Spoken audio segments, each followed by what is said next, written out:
time, watch this. Saying that he date rapes. Are you saying that that's acceptable? Is that what you're saying? How on earth, in light of the fact that I just said, that was absolutely evil. I confronted him. I have a good buddy who's knocking it all out of the ballpark in Wall Street. And he went to Harvard. He's obviously a brilliant guy. He's a brilliant businessman. And he's doing very well on Wall Street. And he says to me with great honesty, when I was at Harvard, I was a moral relativist.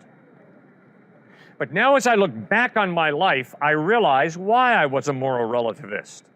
I wanted to have sex, and more sex with different sex partners.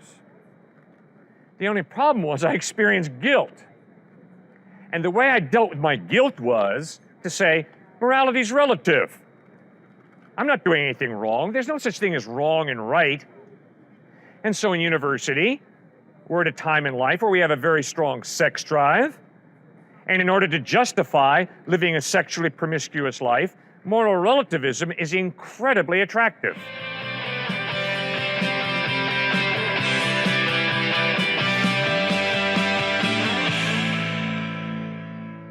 I was speaking at the University of Arizona, and I made some real attacks on rape.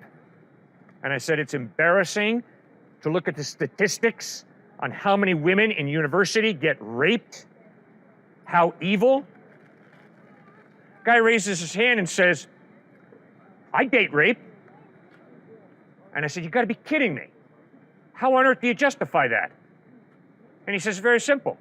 I have a high testosterone level. And I said, well, sir, like it or not, that's really evil.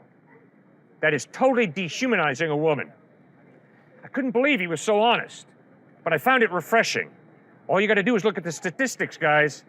An incredible number of young women are raped, and it's sick, it's evil, and the reason it's evil is not because I'm a nice white guy. It's evil because God created women and men in his image. He created our sexuality for a purpose, and that purpose is not to rape, not to date rape, but to learn to control yourself and to make a lifelong commitment to one person and enjoy sex within the context of a heterosexual marriage. Thanks for raising that. Yes, sir. I'm sorry. That's a completely unbelievable story for the pure fact of like somebody raising their hand and saying, I raped someone, and didn't either immediately get jumped or reported to the police or anything of that nature. That's just a completely implausible story to me, because I know for certain, like, if in a crowd of 20 to 30 people, you say, I rape people on the regular, that's not gonna go well for you. I can't help but think you made up that story. Oh, all right. Thanks for your honesty. I appreciate that. I promise you, sir, the guy raised his hand. He didn't say I raped people. He said, I have date raped and I support date rape. That's what he said. That's At the University of Arizona, Tucson, Arizona, several years ago. That happened.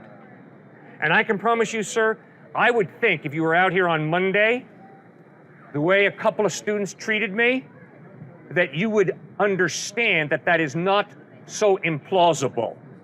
When I have a guy standing right here, waving his backside in my face, that's pretty outrageous. We're asking, were there any repercussions? Like for him saying that he rapes people on the regular? He didn't say I rape people on the regular. He said I've done date rape. That is rape. Okay, define date That's just rape then, because it sounds like you think that they're different things.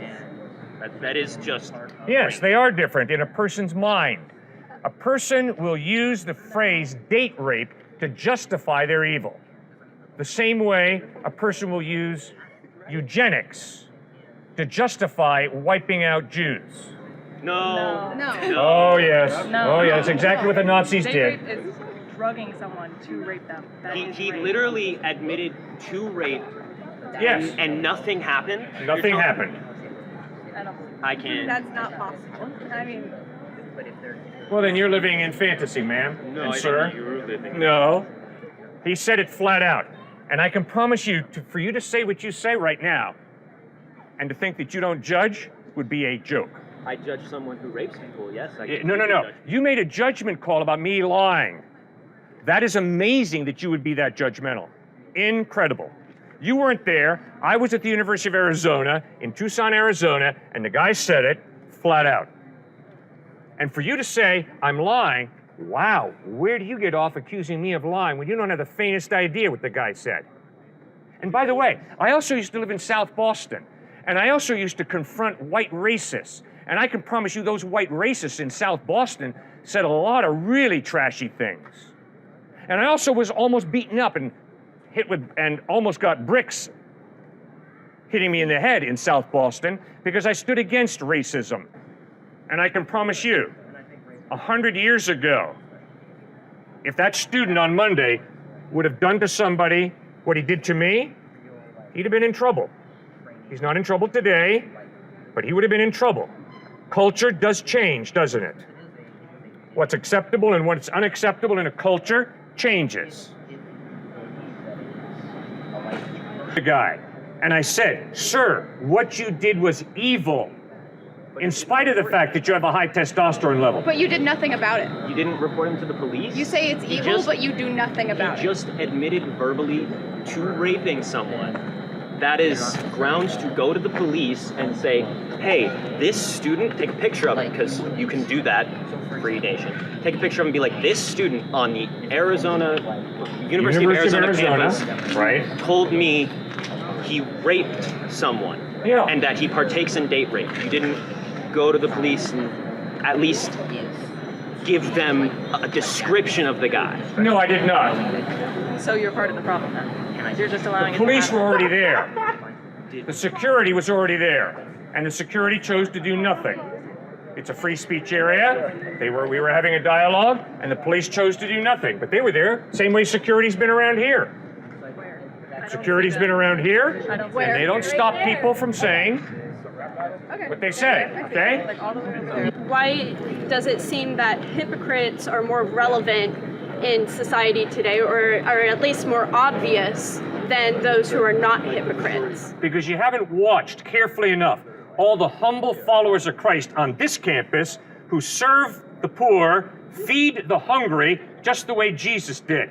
You don't need me to tell you about Frederick Douglass and Harriet Tubman. Go out and watch the movie, Harriet Tubman.